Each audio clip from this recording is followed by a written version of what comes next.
Grid settings. I really didn't know how I wanted to go about showing you grid settings and the neat things you could do with grid settings until Lisa suggested that maybe not only do I show you grid settings, but also how to do stairs. So I think that's what I'll go ahead and do in this video. In my drop down list over here in objectives, I'm going to search, or objects, I'm sorry. I'm going to search for my info player allies or info player axis and throw a guy up here just to show you real quick reference the height of this wall to my player. Now these settings that I have on my grids are already set small because I know that that's what Lisa does, and this is a test map of hers that she likes to test things on. So what I'm going to do is click on my map and go to grid settings, and what I want you to do on your map is to make sure that when you go here to grid settings, you'll see smaller grid and bigger grid. Go ahead and hit smaller grid a few times on grid settings, and just do that maybe 4 or 5 times. You'll notice that the lines will shrink up in your grid windows here, your front, your side, and your top view grid windows. Now the reason I've just set my grid windows that small in the first place, are actually my grid lines to a smaller size, is because the default grid settings you get do not allow for that much maneuverability on a wall. So now that I've shrunk my grid settings down to a smaller size, you can see that basically I can pull the wall down almost anywhere I want it. So if I had this guy here and I wanted him to sit up in MG, you could see that I could pull my wall down to about waist height, maybe a little bit lower than waist height.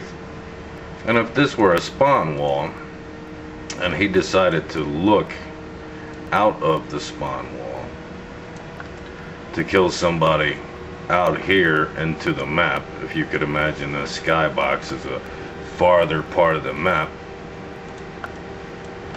he could look out his window, set his MG up on the ledge here, and fire out the window, killing anybody in his path.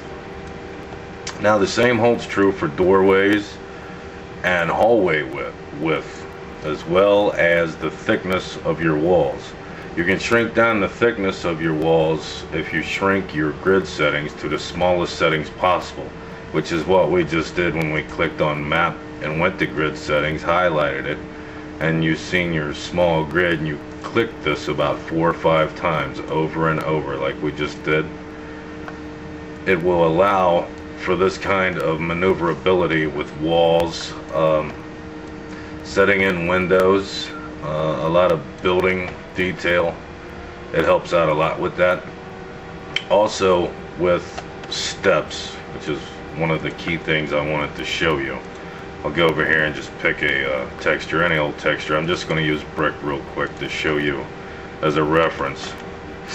Now it'll be the same height as this wall in my first step because this is the last thing I've touched. But you'll notice in the top view here, I'm only going to make my step about as wide as my guy's shoulders are, and only like a line and a half on each side past where his shoulders appear to be, which would be here and here. I'm going to right click it and create it, and you can see over here it's a pretty tall step even with the wall because that's the last thing we last touched. And down here in my side view, I'll go ahead and pull the step down probably to just about right above his foot, but more into the calf than it would be on top of his foot. This would be a first step, as you can see. Oops, I'm in the wall there. But there is one step, and that common sense would tell anybody back him up some. Let me pull a step out here to him. The second step would basically go the same way, since it's the last thing we last touched. You want to count your grids and kind of get a feel for the thickness of your next step. Now basically all we want to do is pull the top of this up above that step about yay far. That's a good second step. Then we can throw in a third here.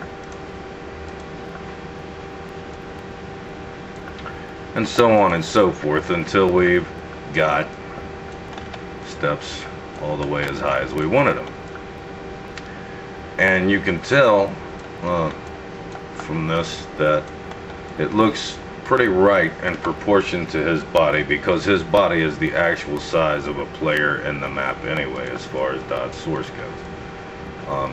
The actual height of him and the way he looks in this map will be the exact way that a German or an Allied Axis player will look.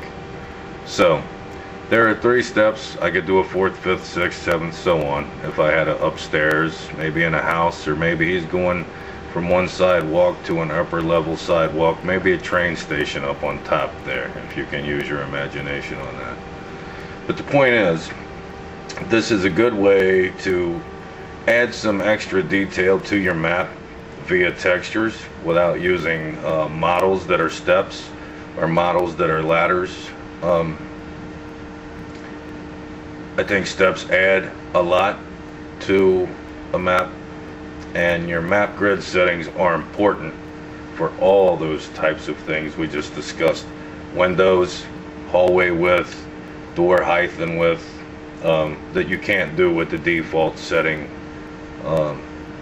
map grid settings. So basically pretty much covered it here.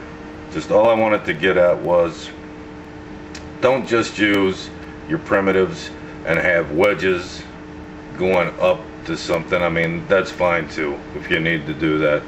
It's your map, your idea. But I wanted you to get the feel for what making steps was, and it was just as simple as I just showed you.